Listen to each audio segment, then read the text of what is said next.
So let's talk about the motion of cars along unbanked curves. So what exactly is an unbanked curve? Well, an unbanked curve is a curve that is parallel to the ground. It's parallel to the x-axis on which our car is on.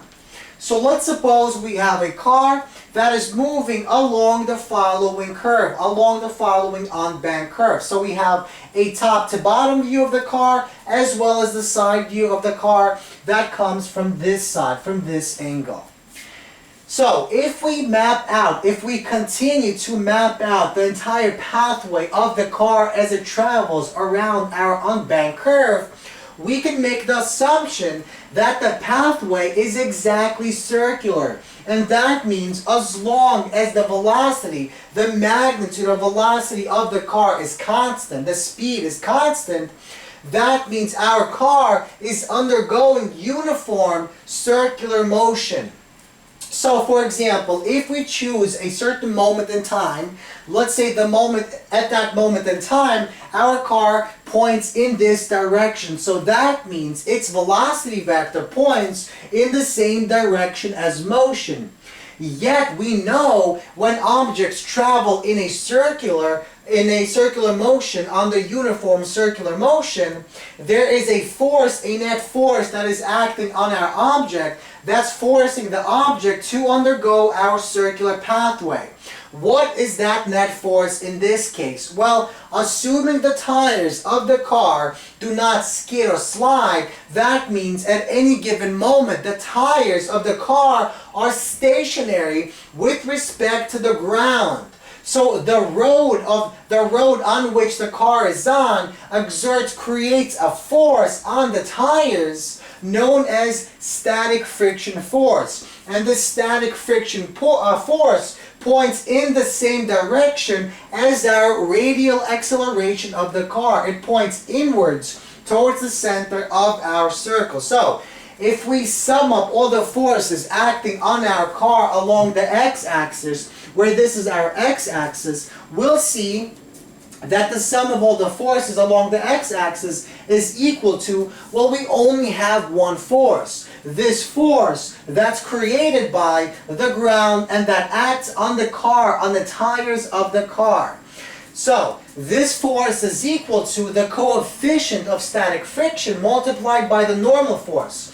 So the normal force, if we look at the side view, acts upward on the car. So the ground acts on the car. At the same time, we have the force of gravity that's also acting on the car.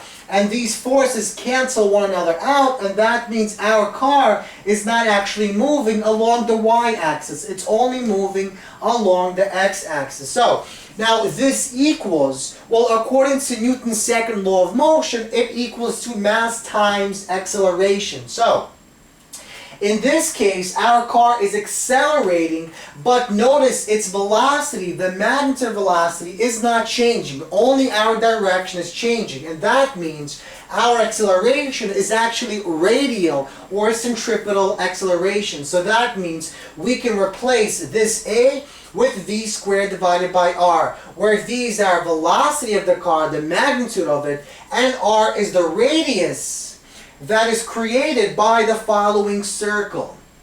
So let's look at the following example. A 3,000 kilogram car is moving on a flat curve that has a radius of 65 meters at a velocity of 20 meters per second. Will the car make the curve, or will it slide? Will it skid? Well, assume that the coefficient of static friction is 0.6. So what we're essentially trying to figure out is the force of friction that is created by the road, the static frictional force, is it greater than or equal to our force required by the car, our centripetal force? If the two forces are equal, or if the frictional force is greater than that force, then the car will make our curve. But if the frictional force is less, that means the road is not able to create a big enough force, and so our car will slide. So let's figure out what the frictional force is.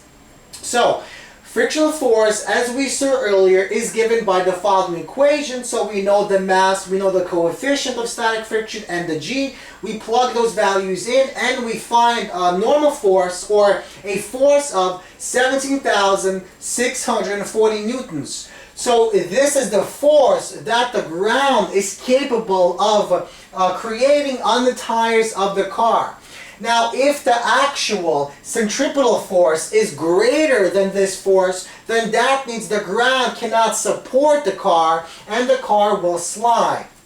So, our net force along the x-axis is equal to m times v squared divided by r. So we plug in our mass, we plug in our velocity, and we plug in our radius, and we find a force of 18,461 newtons. In other words, when our circle has a radius of 65 meters and the car is traveling with a velocity of 20 meters per second and the weight or the mass of the car is 3,000 kilograms, the force required for our vehicle to continue moving along our unbanked curve is this force.